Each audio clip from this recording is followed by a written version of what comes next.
Thank you, Beth. We have one more speaker who's going to provide context for us today, and that is Carrie Holtschneider. Holtschneider. Did I say it? Casey. And Casey is going to talk to us about youth voices in transitional living, policy and practice implications for providers of youth housing. Casey. Good morning, everyone. My name is Casey Holtschneider, and it's an incredible pleasure to be here today. I am one of the co-founders of the Light Collective, a new organization here in Chicago serving young people experiencing poverty and homelessness. I am also a newly minted assistant professor of social work at Northeastern Illinois University, and I teach and do research here at the Jane Addams College of Social Work at UIC.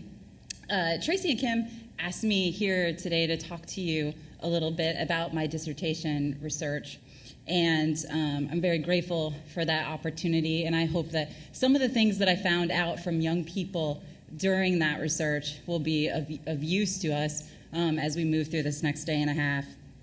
Before going back to school for my Ph.D., I was the Associate Director of Programs at a wonderful agency here in Chicago called Teen Living Programs. I think you'll be hearing a little bit more from them later today. And in that position, I oversaw our emergency shelter for minor-aged youth, our transitional living program for older youth, and our aftercare services for young people who had exited both of those programs. It was a dream job, right? It's a pretty powerful gift, an amazing thing to spend your day as sharing space with young people and being able to provide them housing and safety and ensure while they're with you that you're nurturing their development, right? It was an amazing, amazing gift. But as a lot of you, as I look around this room and I see familiar faces, a lot of you who do this work know that one of the hardest parts is not knowing what happens after young people leave, and not knowing if what we're doing when they're with us is the right things, right? And I would think about this all the time because you build such powerful and deep relationships and you care about young people and you want to know after they leave your services, after they leave your housing, are they safe? Are they supported, right? Are they living the futures that they deserve? And are we, in effect, actually ending homelessness for them for good, right? So I decided to go back for a PhD and dive as deep as I could into the research and figure out what we knew about what was working so that I could get a better sense of this. And I have to tell you that that took almost no time at all because we know almost nothing. We know very little sort of in our world of research around youth housing about which models work best. And the reason for that is simple, that we don't have a lot of data about what's going on for young people after they leave our programs, right?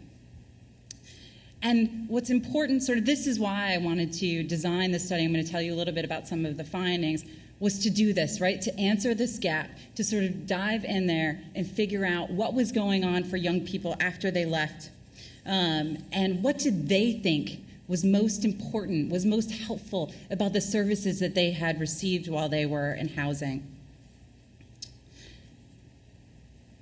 So I did that. I went out and I interviewed 32 young people. It was a qualitative study. And I talked with 32 young people who had been formerly homeless, who had participated in a transitional living program and other housing services. And I talked to them across the country now 3 years, 5 years, 10 years after they had left housing. And I asked them not only what had happened in their lives since they had left, but I talked to them about what did they believe in that time had been most useful or not useful at all about the services that they had received. And they shared a lot. And they shared a lot that I hope will be helpful for you all. So I'm going to talk about 3 of those kind of core findings from this study right now. The first of those findings, and this is, I'm sorry to start off with a kind of a downer, but some of this is not great news, but I think that we need to hear it as we think about the context of moving through different housing models.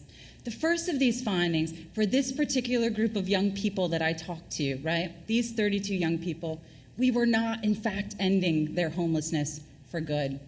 And I'm going to give you some numbers, and I'm going to qualify that with numbers are great, right? They're important. They give us the scope of an experience. They tell a story. But this was not a randomized controlled trial, right? So these numbers are descriptive of this sample of young people that I talked to. But it tells their story, and I think it's quite an important one. And those numbers are this: that of those young people I talked to, 66% of them were in stable housing at the time of our interview, right? Over half of these young people, again, were now in their late 20s and their early 30s. 66% were in stable housing, which is a decent number. It's okay. It's not great, but it's okay. What's of particular import, I think, to this conversation, though, is that even though 66% were in stable housing at the time of our interview, 60% of them had experienced homelessness again since leaving, and all of them described that they had experienced severe financial instability and, as a result, completely derailed educational goals, right? They described life after leaving as a struggle. They were working 2-3 jobs, piecing things together, supporting their own children, sometimes now their parents and their siblings. And because of that, often education is the first thing to go. One of the keys we know to actually leaving up and out of poverty, right? And this included a large number of young people who had left housing at the top of their game. They were what we would have sort of classified in our success categories when we reported our outcome indicators. In fact, anyone looking at the data 6 months out from young people exiting programs, even a year out, would have thought the efficacy of the housing models were pretty great. But if we had been able to stay a year later, even 2 years later, what was happening for this group of young people is that crisis was hitting again. It's just that this time nobody was around to see it.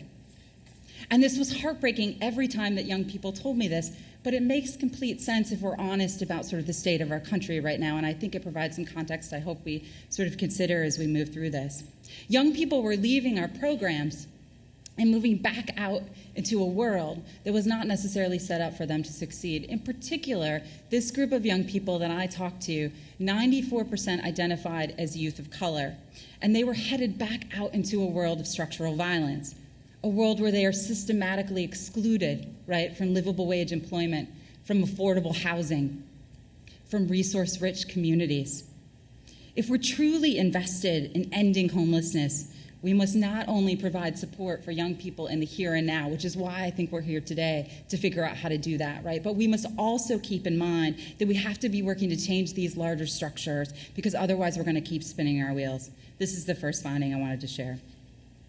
It's going to get happier. It's going to get sort of more uplifting, I promise. Second,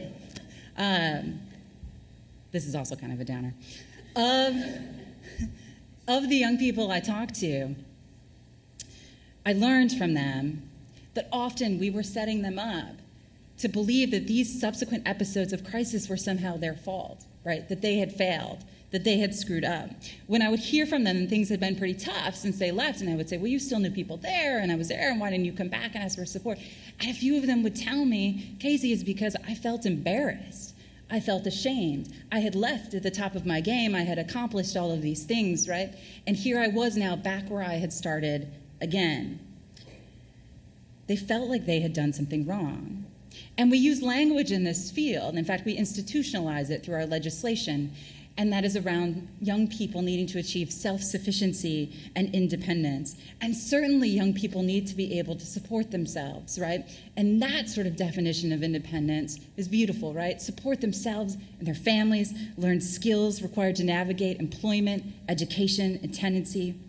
But what young people were telling me very clearly is what they needed to accomplish this, right, was not a state of self-sufficiency. What they needed and wanted to accomplish this was community. And this is the second finding that I want us to sort of think about over the next day and a half. In fact, this is one of the most striking findings of the study for me, is that when I asked young people from their perspective, what was the most important outcome of their time in the program, right? What did they think was the most important thing that they got from this? They consistently and overwhelmingly talked about it being the other people that they had met in that program and brought with them into the future, right? 94% of the young people that I talked to, 30 of the 32, were still in regular contact with a peer that they had met during that housing program. Half of the young people were still in regular contact with a staff person that they met in that program. And 40% of young people named their current best friend as somebody that they met. And again, these are young people now in their late 20s and their early 30s, right? Many years had passed. One of the most important things they said they were getting for programs was each other, right? They were taking a community with them into the future. They wanted people. It's what we all need around us, right? It's what we all need around us to sort of move through these challenges. And in particular, this group, is they face sort of those structural issues that I was talking about earlier. The idea that we're creating housing models that intentionally build the support systems of young people that they can take with them into the future, right? While we're simultaneously doing this work of dismantling systems of structural violence that cause homelessness in the first place, I think is a really important one for us to consider the next couple of days. The other piece, quickly on this issue of community, is not only was it an outcome for young people, something they were building and taking with them, they talked about it as one of the most important parts of actually being in the program itself, at the time of being in the program. In fact, all but 2 of the youth that I talked to did not think that it was effective for youth to move directly into their own individual apartments all by themselves, right, without some period of transition. And they talked about this for a few reasons. One is logistically, as Beth was speaking to, the practicalities of maintaining your own rent as an individual in this city it's impossible to do, right? And that's some of the issues with some of our independent living programs and permanent supportive housing models right now, that after a year, 2 years, young people are expected to take over those leases and pay those full rents, and it's just not possible. And what was happening is that then they were being evicted, and this was following them sort of into the future and causing a whole host of other problems, right? So this is one of the reasons that they talked about this some sort of transitional model being important. But the other one is back to this finding of community. They deeply valued this sort of ability and access to 24/7 support to other peers and professionals, right, that could be around them at a time in their life when they were feeling pretty isolated and alone. They talked over and over again about having built family, right? That when no one else was around, that they had each other. To be around people who believed in you, who saw you and would hold you accountable to what they knew that you could do, was often helped young people reconnect back to life. So that is a long way to say that young people told me relationships are everything. Right? Finally, the third finding that I wanted to share with you all is this. And as we move through these conversations and think about new and innovative ways to address this issue, is the importance of a holistic model of support for young people. Again and again, young people told me that they needed to be seen and valued for their gifts and their talents, and not just reduced to their current crisis situations, right? That when they were experiencing the stress and the dangers of poverty and homelessness, and make no mistake, everyone sitting in this room knows the gravity of this situation, right? Homelessness for young people is often a life-threatening situation. It is always a future-threatening one. But when they were experiencing the dangers of poverty and homelessness, the bed and the food were important. Of course, these are incredibly important. But what young people were clear about with me is that it was this other stuff that they got from services, from housing services, the education support, the employment support, the recreation support that mattered the most to them as they continued to move through their lives. And the reason for this is because it helped them believe that they were worth it, that their life was worth it, that they were seen and valued, again, for their gifts and their talents. They wanted to do things that young people all across this world are doing at this time in their lives, right? They wanted to make music, art, dance. They wanted to play sports. They wanted the freedom to just go to school. They wanted to camp, right? They wanted to travel. They wanted to give back to their communities. The things that young people have the luxuries and the freedoms to do all across this country. And those are the things that when I talked about the services and supports that made the most difference to them as they moved out of housing and into their futures, that they talked about the most, right? And they felt like agencies who didn't have these services reduced them to numbers and problems, and rather than taking the time to really invest in them and their goals and their futures. And so this is where I will leave you today as we move into hearing how tiny homes might answer back to some of these findings by providing a new model of developmentally useful housing and support, a new way to think about keeping young people housed and safe, of course, but also supported holistically as they take steps toward the futures they deserve, and we build a community of support around them that will be there for decades to come. Thank you very much.